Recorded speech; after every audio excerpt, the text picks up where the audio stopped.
నమస్కారం. అమృతం కార్యక్రమానికి స్వాగతం. మరి అమృతం కార్యక్రమం అంటే మీ అందరికీ చాలా చాలా ఇష్టం కదండి. ఎందుకంటే ఎప్పుడూ కూడా మనిషి ఆరోగ్యంగా ఆనందంగా ఉండాలి అని మాట్లాడుకుంటూ ఉంటాం. ఆరోగ్యంగా ఉన్నప్పుడే ఆనందం ఖచ్చితంగా వస్తుంది. కానీ ఆనందంగా ఉంటే కూడా ఆరోగ్యం వస్తుంది అనుకోండి, రెండు కూడా వైస్ వర్సా అని చెప్పొచ్చు. అంటే ఈ జనరేషన్లో ప్రతి ఒక్కరు కూడా చాలా సాత్వికంగా, చాలా హెల్త్ మీద బాగా కాన్షియస్నెస్ చూపిస్తూ అన్ని రకాలుగా చాలా బాగుండాలనుకుంటున్నారు.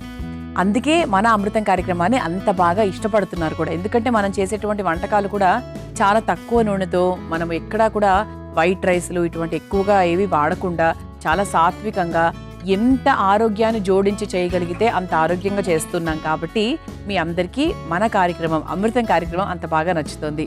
మరి అందులో భాగంగా ఈ రోజు కూడా మన అమృతంలో ఒక చక్కటి వంట కాదు, 2 చక్కటి వంటకాలు తయారు చేయబోతున్నాను. అందులో ముందుగా నేను తయారు చేయబోయే మొదటి వంట పేరు ఏంటో తెలుసా? కందిపప్పు పూర్ణం బొబ్బట్లు. సాధారణంగా అంటే బొబ్బట్లు అనేవి అందరికీ తెలుసు. కొంతమంది కందిపప్పుతో చేస్తారు, కొంతమంది శనగపప్పుతో చేస్తూ ఉంటారు.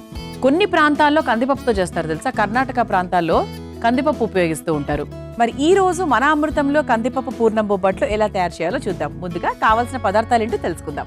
కందిపప్పు పూర్ణం బొబ్బట్లు తయారు చేసుకోవడానికి కావాల్సిన పదార్థాలు: నానబెట్టుకున్న కందిపప్పు 1 కప్పు, నెయ్యి 4 టేబుల్ స్పూన్లు, గోధుమ పిండి 1 కప్పు, పసుపు 1/2 టేబుల్ స్పూన్, రవ 1/2 కప్పు, ఉప్పు తగినంత, బెల్లం పొడి 1 కప్పు, యాలక్కుల పొడి 2 టేబుల్ స్పూన్లు, ఎండు కొబ్బరి పొడి 1/2 కప్పు, నూనె 2 టేబుల్ స్పూన్లు.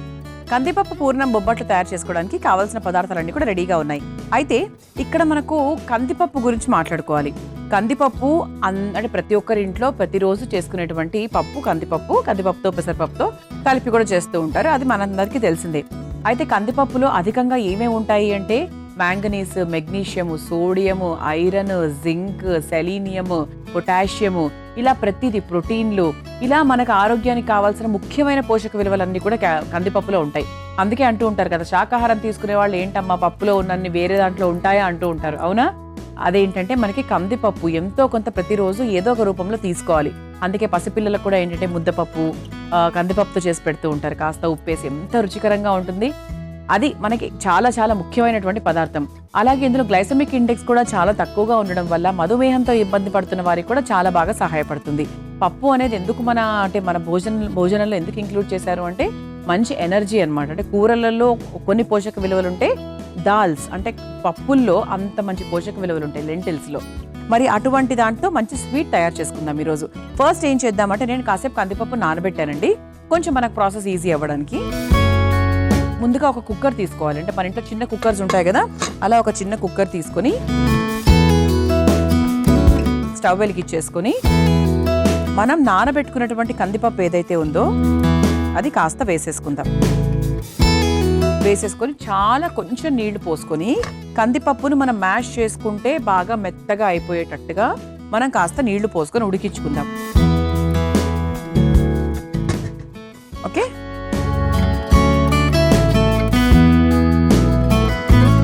ఇది మనకు ఉడుకుతూ ఉంటుంది. ఇది ఉడికిన తర్వాతనే మనం పూర్ణం ప్రాసెస్ చేసుకోవచ్చు. ఆ విషయం మీ అందరికీ తెలుసు. ఈలోపు మనం ఏం చేసుకోవచ్చు అంటే ఇలా ఒక మిక్సింగ్ బౌల్ తీసుకొని అందులో కాస్త గోధుమ పిండి, పొడి పిండి కొంచెం ఉంచుకుందాం, అవసరమైతే మళ్ళీ వేసుకోవచ్చు. ఆ తర్వాత ఇందులో కాస్త రవ. అంటే ఎప్పుడూ కూడా బొబ్బట్లు తయారు చేసేటప్పుడు పిండితో పాటు కాస్త రవ కూడా వేయండి, అప్పుడు మనకు కొంచెం కరకరగా వస్తుంది అనమాట. కాస్త రవ, ఆ తర్వాత కొంచెం పసుపు కూడా వేసుకుందాం. అంటే చాలా మంది పసుపు వెయ్యరు, కానీ పసుపు వేస్తే రంగు బాగుంటుంది, అలాగే మంచి యాంటీ ఇన్ఫ్లమేటరీ కాబట్టి. సో ఏ రకంగా చూసినా కూడా పసుపు ఏ వంటల్లో అయినా కూడా చాలా చాలా మంచిది. ఇది ఒకసారి కలిపేసుకుందాము. తర్వాత ఇందులో కొంచెం ఉప్పు కూడా వేసుకుందాం. అంటే ఎప్పుడు కూడా పూర్ణం పిండిలో అంటే ఈ చపాతీ పిండి ఏదైతే ఉందో దాంట్లో కాస్త ఉప్పు వేసుకోవాలి. అది మనకు స్వీట్ అయినప్పటికీ కూడా కాస్త ఉప్పు వేసుకుంటే వచ్చే రుచి వేరు. ఇప్పుడు దీంట్లో మనకు కొంచెం నీళ్లు పోసుకొని కొంచెం మన చపాతీ పిండిలాగా కలుపుకోవాలి. అయితే బొబ్బట్లు కొంతమంది చాలా పెద్ద సైజుతో చేస్తారు, కొంతమంది చిన్న బొబ్బట్లు ఇంత మాత్రమే చేస్తారు. నేను ఇప్పుడు అదే సైజు తయారు చేయబోతున్నాను. సో ముందుగా కాస్త నీళ్లు పోసుకొని పిండి కలిపేసుకుందాం. కొంతమంది ఏంటి అంటే ఇందులో మైదా పిండి వేస్తూ ఉంటారు. అంటే బొబ్బట్లు పూర్తిగా మైదా పిండితో తయారు చేస్తూ ఉంటారు, కానీ వస్తుందండి, గోధుమ పిండితో కూడా చక్కగానే వస్తుంది. కావాలంటే కొంచెం మీరు అంటే బొబ్బట్ల విషయంలో కొంచెం మైదా పిండి అనేది కొంతమందికి బాగా సాగుతుంది కాబట్టి మైదా పిండి చేయడానికి సులువుగా వస్తుందని వేసుకుంటారు. కానీ గోధుమ పిండితో కూడా చక్కగా పిండి నానితే గనక చాలా బాగుంటుంది. దీనికి ఒక చిట్కా చెప్పనా అండి. ఫర్ ఎగ్జాంపుల్ మరి మీరు ఇలా కలుపుతున్నారు కదా, దీంట్లో మనం కొంచెం నూనె వేసుకుందాం. నూనె వేసుకున్నప్పుడు ఏంటి అంటే చాలా బాగా సాగుతుంది, మనకి చాలా బాగా వస్తుంది కూడా. ఇదిగోండి, నూనె వేసుకున్నప్పుడు ఏంటి అంటే మీకు పిండి ఇలా ఒత్తుకున్నప్పుడు మంచిగా సాగుతుంది. కాకపోతే ఇది ఎప్పుడు కూడా పిండి తయారు చేసుకున్నాక ఒక 20 నిమిషాలు, గంట సేపు, బొబ్బట్ల విషయంలో అయితే నేను గంట సేపు అని చెప్తానండి, గంట సేపు నానబెట్టేసుకోవాలన్నమాట. నేనేం చేస్తా తెలుసా అండి, అంటే అందరూ అదే చేస్తారనుకుంటాను మోస్ట్లీ. ఇలా పిండి కలుపుకున్న తర్వాత ఇలా బాగా కలిపేసుకోవాలి ఫస్ట్.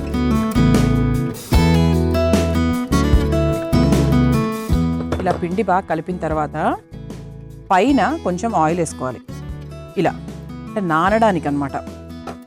ఇలా మనకు నూనెలో నానబెట్టామనుకోండి ఇంకా చాలా నీట్గా వస్తుంది.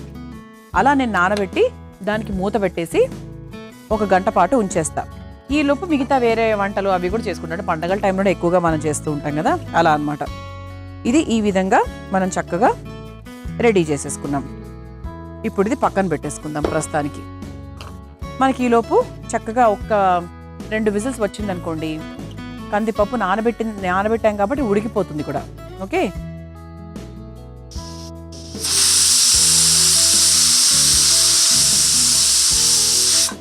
చూసారా చక్కగా ఒక విజిల్ వచ్చేసింది. మనం ఒకవైపు పిండి తడుపుకునే లోపు విజిల్ కూడా వచ్చేసింది. అంతేనండి, ఇంకొక 2 విజిల్స్ వస్తే సరిపోతుంది. చూద్దాం.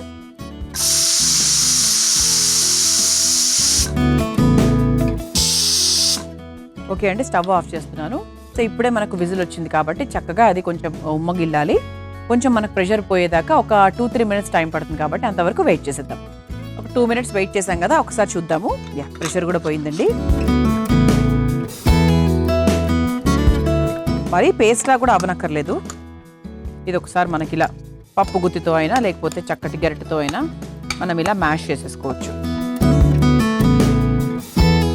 పర్ఫెక్ట్గా వచ్చిందండి. ఇప్పుడు ఒకసారి స్టవ్ వెలిగించేసుకుందాం. మరొకసారి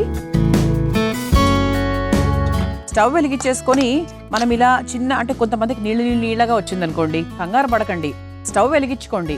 బాగా హైలో పెట్టేసి కలుపుతూ ఉండండి, ఆ నీళ్ళన్నీ వెళ్ళిపోతాయి. మీకు వన్స్ ఇది మనకి బెల్లం అది కలిపేసి ఫ్యాన్ కింద పెట్టేసామంటే ప్లేట్లో, అది చాలా గట్టిపడిపోతుంది. మీరేం కంగారు పడద్దు అసలు. కొంతమంది గ్రైండ్ కూడా చేసేస్తారు, బెల్లము అలాగే కందిపప్పు మిశ్రమం వేసేసి గ్రైండ్ కూడా చేసేస్తారనమాట. మీరు అలా కూడా చేసుకోవచ్చు.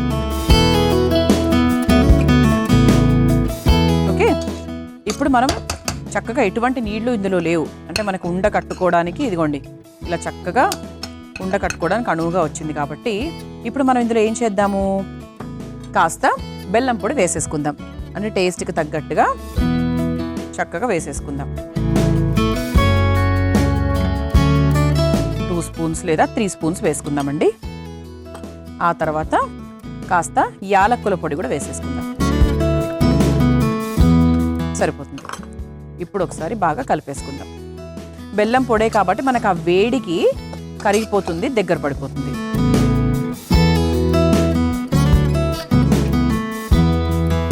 ఇది ఒకసారి చక్కగా కలిపేసుకుందాం.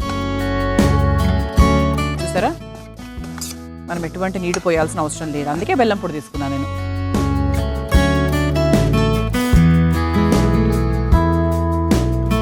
మీరు మిశ్రమం చల్లారిన తర్వాత మీకు ఇంకా ఫైన్గా పేస్ట్ రావాలి అనుకుంటే కనుక మీరు ఒకసారి రుబ్బుకొని ఆ తర్వాత కూడా మీరు ఉండలు కట్టుకోవచ్చు.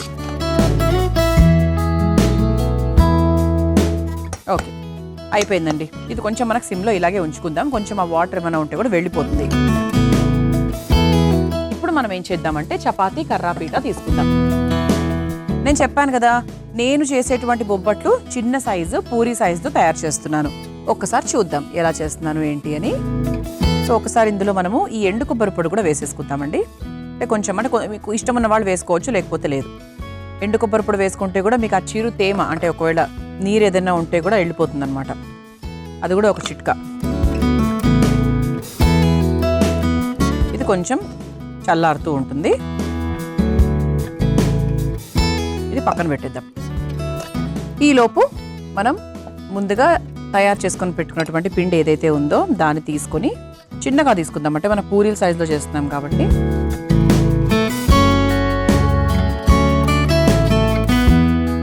కొంచెం పొడిపిండి వేసుకుని, అసలు కర్ణాటక వైపు అయితే అంటే మనం చూస్తూ ఉంటాం కదా, చేత్తోనే చేసేస్తూ ఉంటారు. అసలు చేతితో టకటక చేసేస్తారు. ఎంత అంటే ముచ్చటగా ఉంటుందో కొన్ని చూస్తుంటే.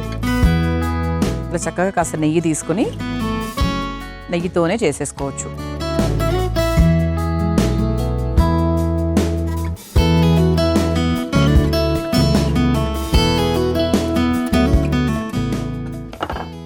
ఓకే, ఇలా చక్కగా పూరీలాగా చేసుకున్న తర్వాత దీంట్లో మనం స్టఫింగ్ చేసుకుందాం.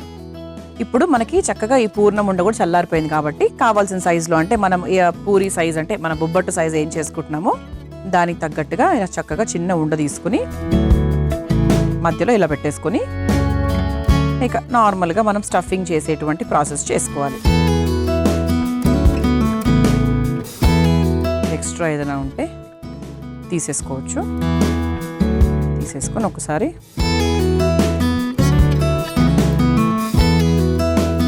రౌండ్గా కలిపేసుకుని కొంచెం మనకు పొడిపిండి వేసుకుంటూ దీన్ని ఒత్తేసుకుందాం. ఇలా ఇది కూడా మనకు చాలా సింపుల్గా లైట్గా ఒత్తుకోవాలండి. నేనంతా చెప్పాను కదండి, నేను చిన్న సైజులో తయారు చేసుకుంటున్నాను కాబట్టి చిన్నగా వేసాను. ఇలా చక్కగా మన బొబ్బట్లాగా తయారు చేసుకున్నాం కాబట్టి ఇటు మనం తవ్వ కూడా వేడి చేసేసుకుందాము. తవ్వ వేడైన తర్వాత మనం చక్కగా తయారు చేసుకున్నటువంటి బొబ్బట్టును నేతితో రెండు వైపులా కాల్చుకోవాలి. నేతితో ఎందుకు అంటే నేతితోనే రుచి ఉంటుంది కాబట్టి.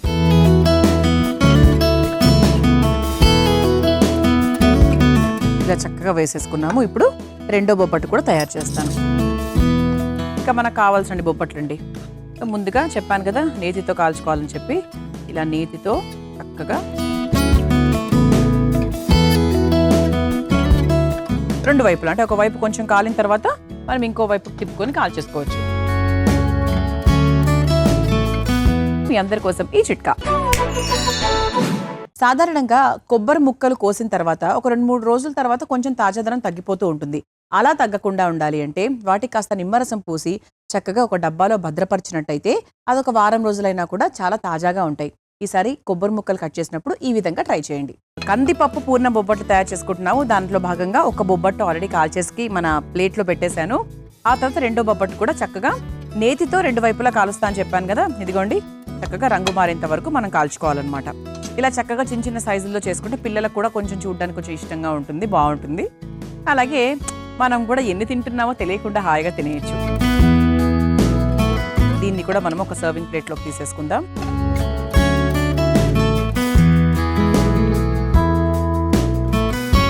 మనము చక్కగా దీని పైన నుంచి కూడా కాస్త నెయ్యి వేసుకోవచ్చు అండి, బాగుంటుంది. అంటే బొబ్బట్టుకు నెయ్యే అండి, బొబ్బట్టుకు పూర్ణాలకు వీటన్నిటికీ కూడా నెయ్యే. చూసారు కదా, ఇలా చక్కగా కందిపప్పు పూర్ణ బొబ్బట్లు చాలా సులభంగా తయారు చేసేసుకున్నాము. మరి మీరు తయారు చేసుకోవాలనుకుంటే కావాల్సిన పదార్థాలు తయారు చేసుకునే విధానం మరొకసారి చూసేయండి.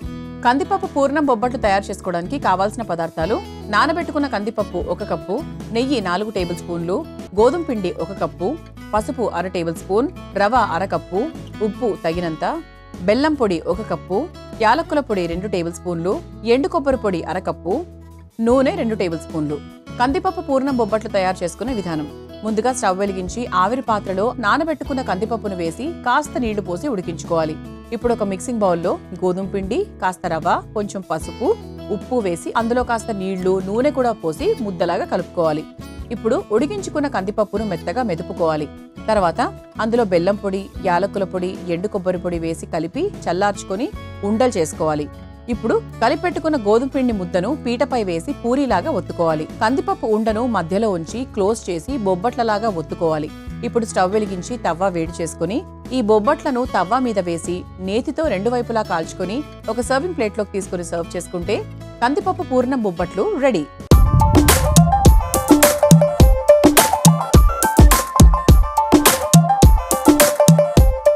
చూసారు కదా, కందిపప్పు పూర్ణ బొబ్బట్లు ఎలా తయారు చేసుకోవాలో రుచి చూసి ఎలా ఉందో చెప్తాను.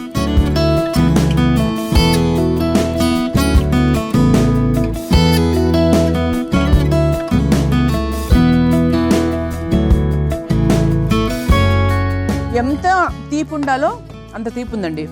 వెగట్టుగా లేదు, అలా తక్కువ కూడా లేదు, కరెక్ట్గా ఉంది. కాకపోతే ఇంకొంచెం తీపి కావాలి అనుకునేవాళ్ళు ఇంకొంచెం బెల్లం పొడి కూడా వేసుకోవాలి. అది అఫ్ కోర్స్ మీ అందాజా బట్టి, అంటే మీరు తీసుకున్న క్వాంటిటీని బట్టి ఆధారపడి ఉంటుంది. కానీ ఇప్పుడు నేను చెప్పలేనది. బాగుందండి, అంటే నాకు తగ్గట్టుగా, నా తీపికి తగ్గట్టుగా చాలా బాగుందన్నమాట. ఇక రెండో వంటలకు వెళ్ళిపోదామా? నేను తయారు చేయబోయే రెండో వంట పేరు అరటి దూట గోరు చిక్కుడు కొబ్బరి వేపుడు. అరటి దూట అందరికీ తెలిసిందే, బయట దొరుకుతుంది. గోరు చిక్కుడు ఇది కూడా అందరికీ తెలిసిందే. ఈ రెండింటి కాంబినేషన్తో కొబ్బరి ఉపయోగించి ఒక వేపుడు తయారు చేసుకోబోతున్నాం. ముందుగా కావాల్సిన పదార్థాలు ఏంటో చూసేద్దాం. అరటి దూట గోరు చిక్కుడు కొబ్బరి వేపుడు తయారు చేసుకోవడానికి కావాల్సిన పదార్థాలు: అరటి దూట 1 కప్పు, గోరు చిక్కుడు 1 కప్పు, నూనె 4 టేబుల్ స్పూన్లు, ఆవాలు 1/2 టేబుల్ స్పూన్, జీలకర్ర 1 టేబుల్ స్పూన్, మినపప్పు 1 టేబుల్ స్పూన్, శనగపప్పు 1/2 టేబుల్ స్పూన్, పసుపు చిటికెడు, కరివేపాకు కొద్దిగా, ఎండుమిర్చి 3, ఉప్పు తగినంత, కారం 2 టేబుల్ స్పూన్లు, పచ్చి కొబ్బరి తురుము 1/2 కప్పు, కొత్తిమీర కొద్దిగా.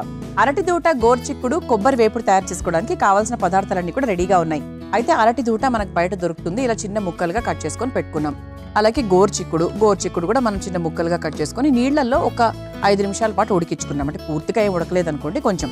అయితే అరటి దూట గురించి మనం మాట్లాడుకోవాలండి ఖచ్చితంగా, ఎందుకంటే అరటి దూటకి ఎన్ని విలువలు ఉన్నాయో తెలుసా? అరటి దిండ్లకు సంబంధించి ఒక జ్యూస్ తయారు చేస్తారు, అంటే చాలా మందికి తెలుసో లేదో. అంటే ఆ జ్యూస్ ని మనం తరచూ తీసుకుంటూ ఉండడం వల్ల ఏంటి అంటే మనకు రోగనిరోధక శక్తి చాలా బాగా పెరుగుతుంది. అలాగే కిడ్నీలో స్టోన్స్ తో ఇబ్బంది పడుతున్న వారికి కూడా ఆ స్టోన్స్ అనేవి చాలా ఈజీగా కరిగిపోతాయి. అందుకే ఎవరికైనా కిడ్నీలో స్టోన్ వచ్చింది అని చెప్పిన వెంటనే అరటి దూట జ్యూస్ తాగండి, ఇలాంటివన్నీ సలహాలు ఇస్తూ ఉంటారు. గ్యాల్ బ్లాడర్లో స్టోన్స్ వచ్చినా కూడా మనకు చెప్తూ ఉంటారనమాట. ఇది ఫస్ట్ ట్రై చేయండి, తగ్గకపోతే వేరే చూడండి అని. అంటే ఏంటి అంటే దానికి చాలా మంచి శక్తి ఉంటుంది కిడ్నీని క్లియర్ చేయడానికి, కిడ్నీ స్టోన్స్ ని బాగా క్లియర్ చేసేయడానికి. అంతేకాకుండా ఇది మలబద్ధకాన్ని కూడా చాలా వరకు తగ్గిస్తుంది తెలుసా. సో మంచి ఫైబర్ కంటెంట్ కాబట్టి మలబద్ధకాన్ని తగ్గిస్తుంది, గ్యాస్ సమస్యలు తగ్గిస్తుంది, బ్లోటింగ్ అలాంటి ఇబ్బందులు ఏమున్నా కూడా తగ్గిస్తుంది. అలాగే మనకు మధుమేహంతో ఇబ్బంది పడుతున్న వారికి ఎవరికైనా కూడా అండి అరటి దూట అనేది ఒక ఔషధం లాంటిది అనమాట. కానీ చాలా మందికి తెలియదు అరటి దూటతో ఏం తయారు చేసుకోవచ్చు, ఎలా తయారు చేసుకోవచ్చు, అసలు ఇది మనకు అంటే నచ్చుతుందా లేదా, ఇటువంటివన్నీ ఉంటాయి. కొన్ని ప్రాంతాల్లో మాత్రం అరటి దూటని చాలా విపరీతంగా తయారు చేసుకుంటారు. కొన్ని ప్రాంతాలు అసలు ముట్టను కూడా ముట్టరు. అలా కాకుండా తెలుసుకుందాం, వాటి గురించి తెలుసుకుంటే ఇలా చక్కగా మనం వంటలు కూడా తయారు చేసుకోవచ్చు. అయితే మనం ఫస్ట్ ఏం చేద్దాము, మామూలు కూరనే అంటే సాధారణంగా మనం చేసుకునేటువంటి వేపుడు ప్రాసెస్లోనే చేసుకోవాలి. ముందుగా స్టవ్ వెలిగించేస్తున్నాను. అండ్ అరటి దూట కూడా మనకు చాలా త్వరగా ఉడికిపోయేటువంటి ఒక పదార్థం. సో మనకి ఎక్కువ టైం కూడా పట్టదు. కాకపోతే గోరు చిక్కుడుకాయ మేబీ ఏమన్నా 1-2 నిమిషాలు ఎక్కువ సమయం పడితే పట్టచ్చు, కానీ అరటి దూట మాత్రం చాలా ఫాస్ట్గా ఉడికిపోతుంది. ముందుగా కాస్త నూనె వేసేసుకుందాం.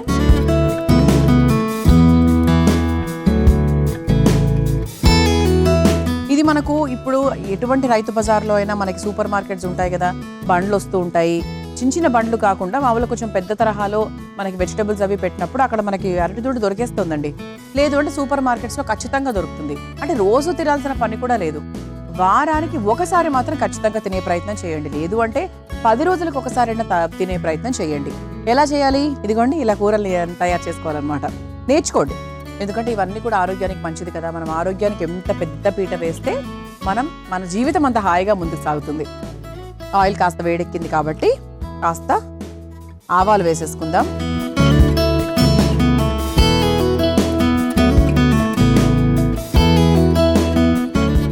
ఆవాలు వేసుకున్నాక కొంచెం జీలకర్ర,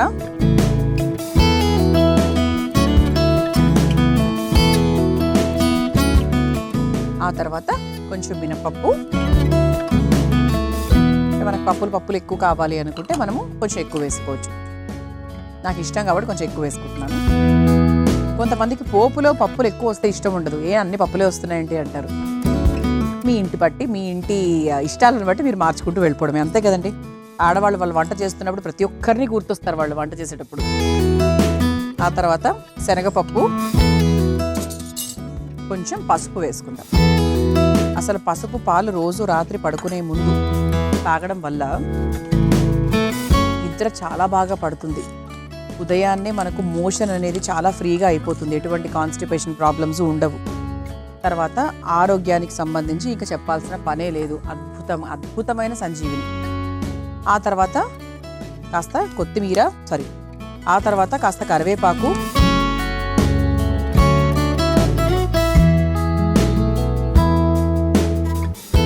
ఆ తర్వాత తర్వాత ఎండుమిరపకాయలు కూడా వేసేసుకుందాం.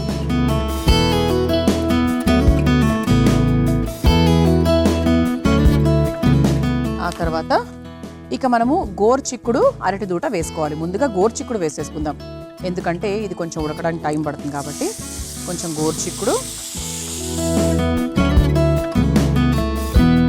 ఇది కొంచెం వేగిన తర్వాత ఇక మనం అరటి దూట వేసేసుకుందాం.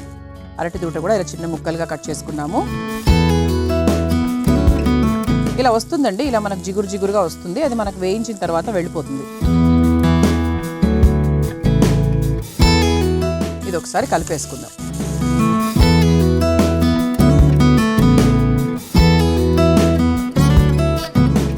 ఇది ఒకసారి వేయించేసాం కాబట్టి మనం కొంచెం ఉప్పు కూడా వేసేసుకుందాం. అంటే కూరకు సరిపడా ఉప్పు వేయడం వల్ల కూడా ఇంకా చాలా ఫాస్ట్గా అయిపోతుంది ప్రాసెస్ కూడా.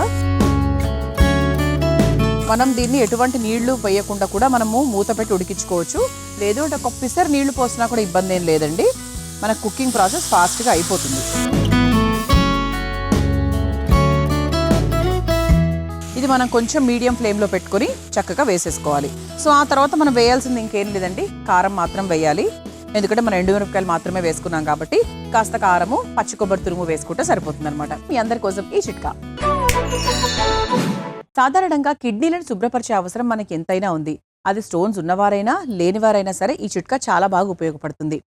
ఒక గిన్నెలో నీళ్లలో ఒక కట్ట కొత్తిమీర లేదా ఒక కట్ట కరివేపాకు వేసి బాగా మరిగించి ఆ మిశ్రమం చల్లారిన తర్వాత వడగట్టి అలా వచ్చినటువంటి నీరు ఏదైతే ఉందో అది ప్రతిరోజు తీసుకున్నట్టయితే కిడ్నీస్ చాలా వరకు క్లీన్ అయిపోతాయి.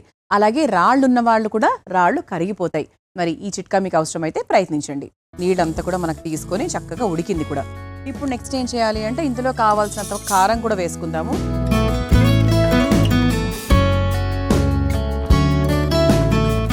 ఆ తర్వాత కాస్త పచ్చి కొబ్బరి తురుము. ఎక్కువ కావాలంటే ఎక్కువ వేసేసుకోవచ్చు. నేను మామూలుగా నామినల్గా చూసి వేసాను.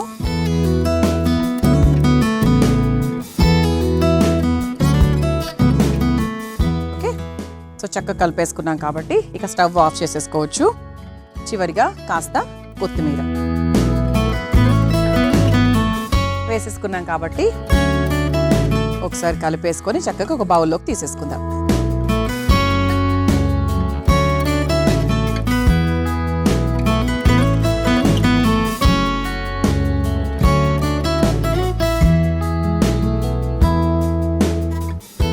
చక్కగా గోరుచిక్కుడు కూడా బాగా వేగింది.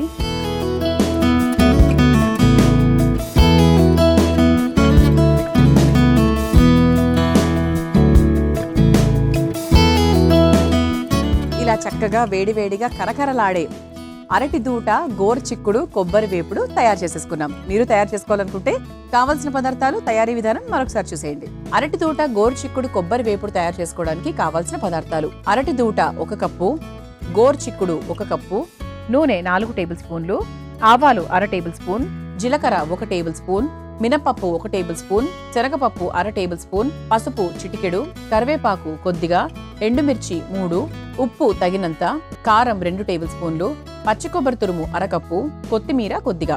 అరటి దూట, గోరుచిక్కుడు, కొబ్బరి వేపుడు తయారు చేసుకునే విధానం: ముందుగా స్టవ్ వెలిగించి బాండీలో నూనె వేసి వేడైన తర్వాత అందులో ఆవాలు, జీలకర్ర, మినప్పప్పు, శనగపప్పు, కాస్త పసుపు, కరివేపాకు, ఎండుమిర్చి, గోరుచిక్కుడు, అరటి దూట ముక్కలు, సరిపడా ఉప్పు వేసి కాస్త నీళ్లు పోసి మగ్గించుకోవాలి. తర్వాత అందులో కారం, పచ్చి కొబ్బరి తురుము, కొత్తిమీరను వేసి కలిపి ఒక సర్వింగ్ ప్లేట్లోకి తీసుకుని సర్వ్ చేసుకుంటే అరటి దూట, గోరుచిక్కుడు, కొబ్బరి వేపుడు రెడీ.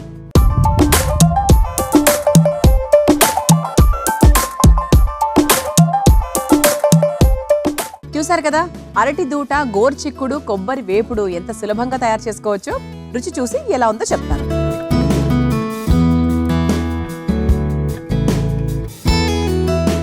అరటి దూటనే తీసుకుంటాం.